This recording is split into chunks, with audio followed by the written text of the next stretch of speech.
पकी तो ले गए जालिम, फसल पकी तो ले गए जालिम, तेरी नेक कमाई।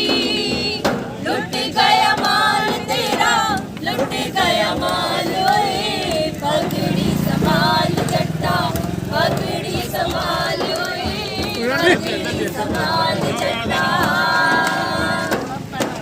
उठ और उठ के खाक दर्रे एक सितारा बन जा, उठ और उठ के खाक दर्रे एक सितारा बन जा। बुझा बुझा क्यों दिल है तेरा एक अंगारा बन जा, बुझा बुझा क्यों दिल है तेरा एक अंगारा बन जा। ओ सदियों के ठहरे पानी, ओ सदियों के ठहरे पानी, बहती धारा बन जा। लुट गया माल तेरा, लुट गया माल, ओए पगड़ी संभाल जट्टा, पगड़ी संभाल, ओए पगड़ी संभाल जट्टा, पगड़ी संभाल जट्टा, पगड़ी संभाल, ओए पगड़ी संभाल जट्टा, पगड़ी संभाल तेरा लुट गया माल, ओए पगड़ी संभाल जट्टा, पगड़ी संभाल, ओए पगड़ी संभाल जट्टा। इंकलाब जिंदाबाद,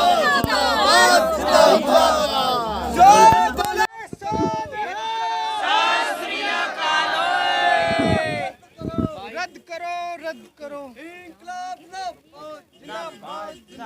काले कानून वापस लो, वापस लो, वापस लो।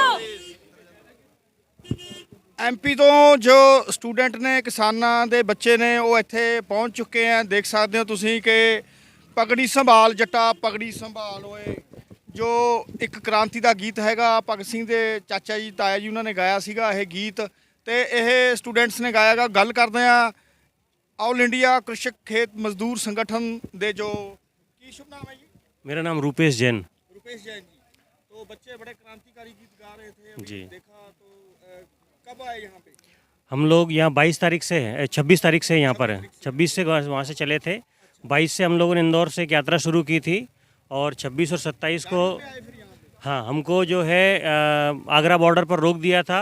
2 दिन वहीं धरना रहा हमारा। उसके बाद फिर जब यहाँ आए तो तब से यहीं पर ही हैं। तब से यहीं पर हैं। तो 26 ਤਰੀਕ ਤੋਂ ਦੇਖ ਲਓ ਇਹਨਾਂ ਨੇ ਆਪਣਾ ਇੱਥੇ ਜੋ ਡੇਰੇ ਲਾਏ ਹੋਏ ਆ। ਕਿਸਾਨ ਸੰਘਰਸ਼ ਦੇ ਵਿੱਚ ਇਹ ਆਪਣਾ ਪੂਰਾ ਯੋਗਦਾਨ ਦੇ ਰਹੇ ਆ। ਬੱਚੇ ਕੀ ਨਾਮ ਤੁਹਾਡਾ? मेरा नाम पूजा श्रीवास है और हम लोग ऑल इंडिया किसान खेत मजदूर संगठन के साथ प्रगतिशील सांस्कृतिक मंच की ओर से गीतों के द्वारा इस आंदोलन को मदद करने की कोशिश कर रहे हैं, क्योंकि हम जानते हैं कि जितने भी हमारे देश में जो आंदोलन है और उनमें जो गीत गाए जाते हैं एक ऊर्जा के लिए, ताकत लेने के लिए, जहाँ जहाँ भी किसानों ने, मजदूरों ने मेहनत की है, उस मेहनत के दौरान ही ये इस तरह के गीत तैयार होते हैं। उस मेहनत से ही इस तरह का गीत संगीत निकलता है और आज उसकी ज़रूरत है और हम कोशिश कर रहे हैं अपने गीतों के द्वारा उसको मदद देने की। ਆਪਣੇ ਗੀਤਾਂ ਦੇ ਦੁਆਰਾ ਇਹ ਕੋਸ਼ਿਸ਼ ਕਰ ਰਹੇ ਹਾਂ ਕਿ ਵੀ ਇਹ ਜਿਹੜੀ ਜਵਾਲਾ ਹੈਗੀ ਹੈ ਇਹ ਭਖਦੀ ਰਹੇ, ਇਹ ਜੋ ਜੋਤ ਹੈਗੀ ਹੈ ਕ੍ਰਾਂਤੀ ਦੀ, ਇਹ ਜਗਦੀ ਰਹੇ। ਬਹੁਤ ਵਧੀਆ ਗੱਲ ਹੈਗੀ ਹੈ, ਕਿਉਂਕਿ ਦਿਲ ਦੇ ਵਿੱਚੋਂ ਹੀ ਜਦੋਂ ਕਿਤੇ ਜਬ ਬਾਣ ਲਗੇ ਤਵੇ ਰੋਸ ਜਾਗਿਓ ਕਹਿੰਦੇ ਜਿਵੇਂ ਮਹਾਰਾਜ, ਤਾਂ ਫਿਰ ਇਹ ਦਿਲ ਤੋਂ ਹੀ ਇਹ ਕ੍ਰਾਂਤੀ ਦੇ ਗੀਤ ਉੱਭਰਦੇ ਆ। ਹਾਂਜੀ, ਤੁਹਾਡਾ ਕੀ ਸ਼ੁਭ ਨਾਮ ਹੈ ਜੀ? मेरा नाम श्रुति है, मैं भी ग्वालियर मध्य प्रदेश से हूँ। तो इस क्रांति के बारे में क्या कहना चाहते हो आप? जी, हमारे आज़ाद भारत का ये एक ऐतिहासिक आंदोलन है जो हमारे देश के खासकर मुख्य रूप से जो जिसको अगुवाई कर रहे हैं पंजाब और हरियाणा के किसान भाई। और ये जो काले कानून किसानों के विरोध में और देश की आम जनता के भी विरोध में ये मोदी सरकार लाई है, इसके खिलाफ जिस तरह की अलग लोगों ने जगाई है, पंजाब के भाइयों ने, किसान भाइयों ने 2 महीने का लंबा आंदोलन चलाकर अभी वो दिल्ली में पिछले 15 दिन से डटे हुए हैं और जो उनका जज्बा है वो देखने लायक है। और इसी के चलते अभी ये हो पाया है कि ना सिर्फ पंजाब और हरियाणा के किसान, बल्कि जैसे हम मध्य प्रदेश से आए हैं वैसे ही देश के और तमाम राज्यों में भी ये जो है आंदोलन की लहर पहुंच रही है। 8 तारीख का जो भारत बंद का कॉल था, ज़बरदस्त तरीके से उसमें पूरे देश की जनता ने साथ दिया है, क्योंकि सभी ये समझ पा रहे हैं कि ये जो कानून लाए गए हैं, कॉन्ट्रैक्ट फार्मिंग हो या फिर मंडियों को, सरकारी मंडियों को ख़त्म करके कॉरपोरेट घरानों के हाथ में खेती को देना, ये तमाम सारे जो कानून सरकार लाई है या आवश्यक वस्तु अधिनियम में भी जो संशोधन किया गया है, तमाम सारी जो दलहन तिलहन अनाज है, राशन है, सभी चीज़ें इससे महंगी होंगी। तो केवल किसानों की फसल या उनके हाथों से खेती नहीं जाएगी, उनके ऊपर तो सीधी मार पड़ रही है, इसीलिए वो निकल गए हैं। आम जनता के ऊपर इसकी मार पड़ेगी। जो दिन प्रतिदिन बात चलती है कि भी आज फैसला लेंगे, कल लेंगे, तो 15 दिन हो गए। अब आगे क्या इरादा है, क्या ये दरअसल हम लोग जो देख रहे हैं, अब तक जो मोदी सरकार का तरीका रहा है, एजेंडा रहा है, उनको कहीं ना कहीं ये भ्रम हो गया था कि जो भी कानून मोदी सरकार लागू करेगी वो पत्थर की लकीर है, वो मिट नहीं सकता है। तो यही उन्होंने यहाँ भी आजमाने की कोशिश की है। लेकिन जिस तरह से यहाँ किसान डटे हुए हैं सिंघू बॉर्डर पर, टिकरी बॉर्डर पर, और पूरे दिल्ली को जिस तरह से हमने शांतिपूर्ण तरीके से लेकिन जज्बे के साथ आंदोलन को तैयार किया हुआ है, तो इससे सरकार को झुकना ही पड़ेगा। सरकार की ये जो गलतफहमी है मोदी सरकार की कि वो जो कानून बना देती वो वापस नहीं होते, तो किसानों का जो जज्बा है, उनका जो जोश है, उनकी जो ताकत है, वो सरकार को झुकने पर मजबूर करेगी। ਬਿਲਕੁਲ ਸਹੀ ਕਿਹਾ ਵੀ ਅਸੀਂ ਜੋ ਮੋਦੀ ਸਰਕਾਰ ਸੋਚਦੀ ਹੈ, ਕੇਂਦਰ ਸਰਕਾਰ ਸੋਚਦੀ ਹੈ ਕਿ ਜੋ ਕਾਨੂੰਨ ਬਣਾ ਦਿੱਤੇ ਗਏ ਹੈਗੇ ਆ, ਉਹ ਕਾਨੂੰਨ ਸ਼ਾਇਦ ਅਸੀਂ ਵਾਪਸ ਨਹੀਂ ਲਵਾਂਗੇ ਤੇ ਇਹਨਾਂ ਨੂੰ ਇਦਾਂ ਹੀ ਬੈਠ ਕੇ ਇੱਥੇ ਕ੍ਰਾਂਤੀ ਦੇ ਗੀਤ ਗਾਉਂਦੇ ਹੋਏ, ਜਿਵੇਂ ਕਿ ਉਹਨਾਂ ਨੂੰ ਪਹਿਲਾਂ ਵੀ ਸ਼ਾਹੀਨ ਬਾਗ ਤੋਂ ਕੋਈ ਸ਼ਾਇਦ ਭੁਲੇਖੇ ਪੈ ਗਏ ਤੇ ਪਰ ਹੁਣ ਜਿਵੇਂ ਕਿ ਇਹਨਾਂ ਨੇ ਐਮਪੀ ਦੇ ਕਿਸਾਨਾਂ ਨੇ ਸਾਰਿਆਂ ਨੇ ਕਿਹਾ, ਸਟੂਡੈਂਟਸ ਨੇ ਕਿਹਾ ਹੈਗਾ ਕਿ ਵੀ ਪੂਰੇ ਦੇਸ਼ ਦਾ ਜੋ ਕਿਸਾਨ ਹੈਗਾ ਉਹ ਲਾਮਬੰਦ ਹੋ ਚੁੱਕਿਆ। ਇਹ ਕੋਈ ਕੱਲੇ ਪੰਜਾਬ ਦੀ ਗੱਲ ਨਹੀਂ, ਕੱਲੇ ਹਰਿਆਣੇ ਦੀ ਗੱਲ ਨਹੀਂ, ਕੋਈ ਬਿਹਾਰ ਦੀ ਗੱਲ ਨਹੀਂ, ਕੋਈ ਮੱਧ ਪ੍ਰਦੇਸ਼ ਦੀ ਗੱਲ ਨਹੀਂ, ਇਹ ਹੁਣ ਪੂਰੀ ਇੱਕ ਪੂਰੇ ਦੇਸ਼ ਦੀ ਗੱਲ ਹੋ ਗਈ ਹੈ। ਤੇ ਜਿੱਥੇ ਸਟੂਡੈਂਟ ਆਪਣੀਆਂ ਅਲਖ ਜਗਾ ਰਹੇ ਹੈ ਕ੍ਰਾਂਤੀਕਾਰੀ ਗੀਤਾਂ ਦੇ ਨਾਲ, ਐਮਪੀ ਤੋਂ ਸਪੈਸ਼ਲ ਰੂਪ ਦੇ ਵਿੱਚ ਦੇਖੋ ਸਾਰੀ ਟੀਮ ਪਹੁੰਚੀ ਹੋਈ ਹੈ।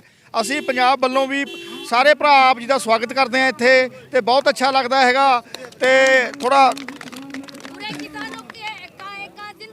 जिंदाबाद जिंदाबाद, भारत के किसान एक है, पूरे भारत के किसान एक है, किसानों के आगे मोदी सरकार को झुकना होगा, किसानों के आगे मोदी सरकार को झुकना होगा, किसान विरोधी काले कानून रद्द करो, इनकलाब जिंदाबाद, सरफरोशी की तमन्ना अब हमारे दिल में है, देखना है जोर कितना बाजुए का दिल में है, सरफरोशी की तमन्ना अब हमारे दिल में है, देखना है जोर कितना बाजुए का दिल में है। भगत सिंह के देश में काला कानून नहीं सहेंगे, नहीं सहेंगे, नहीं सहेंगे, भगत सिंह के देश में काला कानून नहीं सहेंगे, नहीं सहेंगे, नहीं सहेंगे, इनकलाब जिंदाबाद, जिंदाबाद जिंदाबाद। ਇਨਕਲਾਬ ਜਿੰਦਾਬਾਦ ਦੇ ਨਾਰਿਆਂ ਦੇ ਨਾਲ ਪੂਰਾ ਜੋ ਸਾਰਾ ਇਹ ਸੰਘਰਸ਼ ਹੈ ਗੂੰਜ ਰਿਹਾ ਹੈਗਾ। ਤੇ ਦੇਖ ਸਕਦੇ ਹੋ ਜੋ ਸਾਰੇ ਦੇਸ਼ ਦਾ ਕਿਸਾਨ ਇੱਕ ਵਾਰ ਲਾਮਬੰਦ ਹੋ ਚੁੱਕਿਆ, ਤਾਂ ਇਹ ਦਿਨ ਕੋਈ ਦੂਰ ਨਹੀਂ ਜਦੋਂ ਸਾਰੇ ਫੈਸਲੇ ਕਾਲੇ ਕਾਨੂੰਨ ਸਰਕਾਰਾਂ ਨੂੰ ਵਾਪਸ ਲੈਣੇ ਪੈਣਗੇ ਤੇ ਇੱਕ ਵਾਰ ਫੇਰ ਸਾਰਾ ਵਿਜੇਈ ਪਰਚਮ ਇੱਥੇ ਫਹਿਰਾਏਗਾ ਤੇ ਸਾਰੇ ਇੱਕ ਝੰਡੇ ਦੇ ਥੱਲੇ ਸਾਰੇ ਭਾਰਤ ਵਾਸੀ ਫੇਰ ਇਕੱਠੇ ਹੋਣਗੇ। ਤੇ ਅਸੀਂ ਆਪ ਜੀ ਨਾਲ ਬਣੇ ਹੋਏ ਮਾਰਸ਼ਲ ਨਿਊਜ਼ ਤੇ ਤੁਸੀਂ ਸਾਡੇ ਨਾਲ ਬਣੇ ਰਹੋ ਮਾਰਸ਼ਲ ਨਿਊਜ਼ ਤੇ ਜੋ ਵੀ ਇੱਥੇ ਦੀਆਂ ਅਪਡੇਟਸ ਹੁੰਦੀਆਂ ਰਹਿਣਗੀਆਂ ਸੰਘਰਸ਼ ਦੀਆਂ ਆਪ ਜੀ ਤੱਕ ਪਹੁੰਚਾਉਂਦੇ ਰਹਾਂਗੇ। ਆਪ ਜੀ ਬਣੇ ਰਹੋ ਸਾਡੇ ਨਾਲ, ਅਸੀਂ ਬਣੇ ਰਹਾਂਗੇ ਤੁਹਾਡੇ ਨਾਲ। ਧੰਨਵਾਦ।